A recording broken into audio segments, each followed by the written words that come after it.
Quest'oggi presentiamo un video dedicato ai colori ad olio e precisamente alle terre. È qui che noi focalizziamo la nostra attenzione su questa gamma di colori che sono trasversali, vanno dal bruno al giallo al rosso e al verde. Vedremo insieme quelle che secondo me sono utili e sono le più efficaci per la pittura ad olio. Spero che il video sia informativo e sia utile. Vi ricordo di iscrivervi al canale, di mettere mi piace, di condividere il video se lo gradite e di commentare come state facendo sotto il video e sotto la descrizione del video. Non mi resta altro che augurarvi una buona visione e a presto. Una premessa prima di iniziare a vedere i pigmenti ad uno è doverosa. Le terre di cui ci occuperemo sono conosciute a noi per questo termine, che raggruppa un po' tutti i colori che hanno più o meno una componente argillosa e ferrosa. Tutti i pigmenti provengono dalla terra, sono quindi di origine minerale, ma le tinte che richiamano la terra, il colore della terra, sono quelle che col tempo si sono assimilate in un ordine che ben conosciamo e che evoca queste suggestioni cromatiche. Spesso i nomi dei colori sono collegati al luogo geografico di provenienza, anche e soprattutto per quelle rare e particolari, usate soprattutto agli albori della loro diffusione, e cioè in epoca medievale, e che ci sono state tramandate fino ad oggi. Detto questo, immergiamoci in questa tavolozza e vediamo quali sono quelle che secondo me vale la pena di prendere in considerazione per la pittura ad olio. Cominciamo da due pigmenti che hanno due nomi fra i più evocativi: la terra d'ombra naturale e la terra d'ombra bruciata. Ossido silicato doppio di ferro e ossido di manganese. La terra d'ombra naturale è un pigmento conosciuto fin dalla preistoria e molto usato nell'antichità classica. Ha una bella tonalità bruno-verdastra. L'unico problema è che tende un po' ad abbassare di tono se è esposto alla luce e se mescolato soprattutto con i bianchi. Ha un potere coprente buono, ma un basso potere colorante. Non risulta opaco e, se diluito gradualmente, fornisce delle tinte molto piacevoli. È un colore solido. Viene ottenuto nella sua versione naturale con la macinazione e la lavatura dei due componenti, mentre in quella bruciata viene appunto trattata in un processo che si chiama di calcinazione, per diventare appunto la terra d'ombra bruciata. La calcinazione è un termine che indica un processo di riscaldamento ad alta temperatura, protratto per il tempo, che è necessario ad eliminare tutte le sostanze volatili da una miscela solida, ad esempio l'anidride carbonica o il vapore acqueo. Essa ha un buon potere coprente e un potere colorante medio rispetto a quello basso della versione naturale. La consiglio molto per le velature perché è un pigmento molto duttile e non rimane, come dicevo prima, opaco una volta che lo abbiamo steso. Anche questo, come il precedente, come la terra d'ombra naturale, è un colore molto stabile, quindi vuol dire che resiste alla luce e non si altera. Una accortezza però: state molto attenti alle sigle che ci sono sulle etichette dei colori, come lo abbiamo ricordato anche nei video in precedenza. A volte riportano per questo pigmento la sigla P come Palermo, B come Bari, R come Roma, 7, sia che sia solo ossido di ferro che mischiato con quello di manganese. Quindi, al di là dei nomi dei pigmenti, conta l'esperienza e la prova dei colori delle marche che si decide di acquistare. È bene comunque sapere che questo pigmento ha sempre questi due ossidi, sia di ferro che di manganese, e come nel caso della terra di siena naturale, conta molto il processo di macinazione e di lavaggio che fanno le varie case che producono pigmenti, e il grado di temperatura e quanto sono sottoposte al processo di calcinazione per quanto riguarda la terra d'ombra bruciata per determinare una tinta piuttosto che un'altra. Bisogna provarli e capire quale ci soddisfa di più. A mio modesto parere, le case che indico nella descrizione sotto il video sono quelle che io ritengo più affidabili, ma è una mia opinione dettata dalla mia esperienza. Naturalmente poi conta l'abilità del pittore, alla fine. Dei buoni colori non fanno automaticamente un buon dipinto, naturalmente. Ora ci occupiamo della terra di siena naturale. Il nome deriva in origine dai giacimenti nel Senese e hanno dato, a ragione, il nome a questo buonissimo pigmento. Questo è un ossido di ferro, a volte con impurità di manganese o di altri minerali, ma in bassissime quantità. È un giallo caldo che molti classificano addirittura fra i bruni, per quelle tonalità che si avvicinano a quelle del legno. Comunque la bontà di questo pigmento deriva dalla purezza e quindi il processo di macinazione e di lavaggio, come dicevamo prima, è decisivo. Ha un medio-basso potere coprente e un medio potere colorante. È molto solido e lo consiglio anch'esso per la velatura. Come per la terra d'ombra naturale, anche la terra di siena portata ad alta temperatura e anche mischiata con una piccola quantità di argilla dà vita alla terra di siena bruciata, che ha toni più rossastri ed ha un buonissimo potere colorante. Se mischiata con il nero di Marte, ad esempio, si ottengono dei bellissimi bruni. Sconsiglio però, personalmente, per mia esperienza, di non mischiare queste tinte con i gialli di cadmio o con il blu di Prussia, perché i colori si alterano, si incupiscono, benché siano solidissimi. E adesso parliamo delle ocre, che potrebbero davvero essere un capitolo a parte.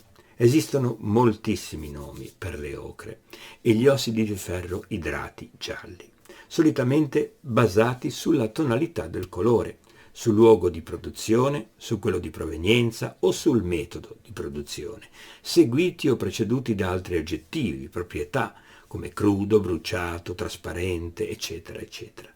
I pigmenti di ossido di ferro giallo hanno una storia antichissima e poiché essi usano ancora spesso il nome tradizionale, esiste una qualche confusione sull'indicazione esatta del colore. Tuttavia, basti sapere che si tratta di idrossido di ferro e silicati argillosi in proporzioni diverse e la varietà di queste proporzioni, insieme ad altri trattamenti come la varietà di temperatura, di calcidazione, quindi di bruciatura, fanno variare le tinte dal giallo al rosso e contribuiscono alla varietà dei pigmenti. Sono adatte a qualsiasi legame con altri pigmenti, soprattutto con quelli a base ferrosa. Le ocre in tutte le loro varietà, dallo scuro al chiaro, hanno tutte queste caratteristiche di avere un medio-basso potere coprente e un medio-basso potere colorante, anche se in quelle ottenute artificialmente questi valori sono molto meno accentuati. Per il colore ad olio le ocre che io consiglio sono l'ocra gialla e l'ocra dorata. La prima, l'ocra gialla, più coprente della seconda. Comunque è un colore molto antico, davvero, solidissimo. Basti pensare che i dipinti preistorici nella grotta di Lascaux o i gialli dipinti dentro le tombe egizie presentano questo tipo di pigmento, quindi molto antico, ma del resto come tutte le terre che stiamo analizzando. Se avviene il processo di calcinazione si ottiene l'ocra rossa, con un potere coprente più elevato ancora rispetto alle precedenti ocre di cui abbiamo parlato, ma un basso potere colorante, e cioè di incidere sui pigmenti a cui viene miscelata. È ottima per tutti i sistemi pittorici e quindi anche ad olio. L'ocra rossa però viene spesso confusa con la terra rossa, che invece è un sesquiossido di ferro anidro, e cioè un ossido dove il numero di atomi di metallo nella molecola è in rapporto di 2 a 3 con il numero di atomi di ossigeno, e anidro perché è totalmente privo d'acqua o che ha perso l'acqua. E con terre rosse sono classificate solitamente il rosso inglese, il rosso di Venezia, il rosso indiano e il rosso di Marte, che è un tipo di ocra ottenuta artificialmente dalla calcinazione del giallo di Marte. Ma delle terre rosse abbiamo già parlato, se vi ricordate, ampiamente nel video dedicato ai rossi. Vi metto quindi il link in alto a destra, così voi lo potete andare a guardare il video con calma. È diviso in capitoli e quindi potete trovare facilmente quello dedicato alle terre rosse. Tuttavia vorrei parlare di due terre che non sono state nominate nel video precedente, ma che è giusto citare. Il rosso Pozzuoli. Il colore prende nome dalla località, da cui si ricavava fin dal XVII secolo. È una terra molto compatta e friabile, che sporca subito le dita al tatto. Anch'esso è un sesquiossido di ferro, ma con componenti argillosi, caratteristiche proprie di quella zona, che ne testimoniano l'originalità della tinta. Oggi non è più prodotto a Pozzuoli, ma ricavato in maniera artificiale, partendo sempre da componenti ferrosi. È un colore solidissimo, quindi resistente al tempo e con un buon potere coprente. Vi sono poi delle terre, le più coprenti, che però non sono semplici da trovare. È il caso del rosso di Baltimora, che si ricava dalle matite ed è la più coprente delle terre rosse.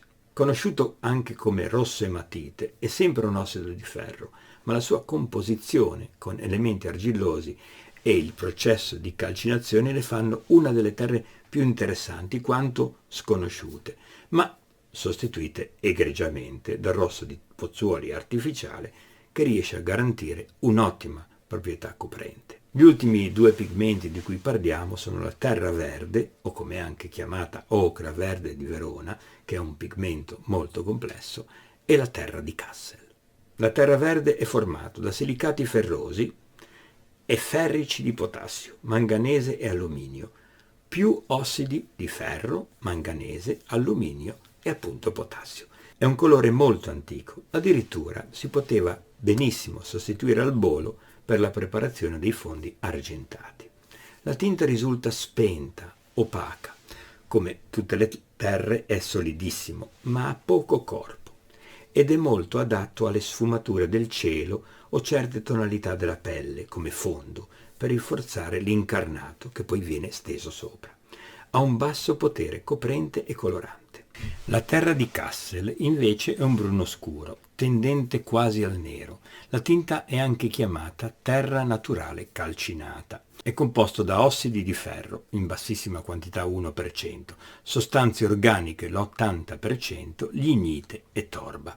È sufficientemente stabile, tuttavia se mescolata ai bianchi tende a scolorire e se mescolata al bianco di piombo tende anche a screpolare. Va usata quindi mescolata nei toni scuri piuttosto che nei toni chiari, se no, come abbiamo detto, tende non solo a scolorire ma a rendere la superficie come velata, opaca. Riassumendo, le terre sono tutti colori molto solidi, ma come abbiamo visto non è nella copertura la loro dote migliore.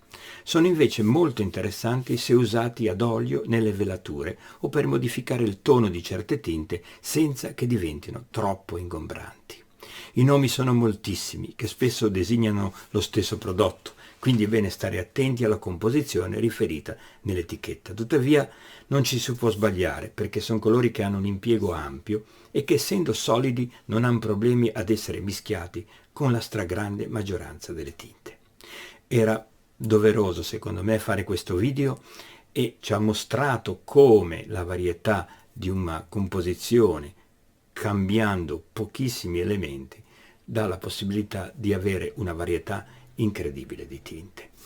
E questo va come compendio dei video precedenti e per presentare quello che sarà poi il video successivo, dove ci occuperemo delle tinte gialle.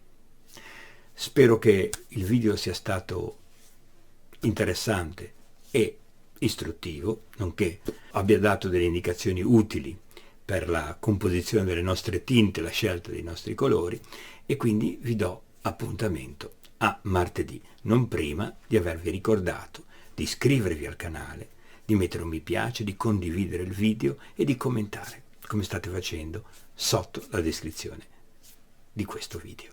Vi auguro una buona giornata e a martedì, mi raccomando.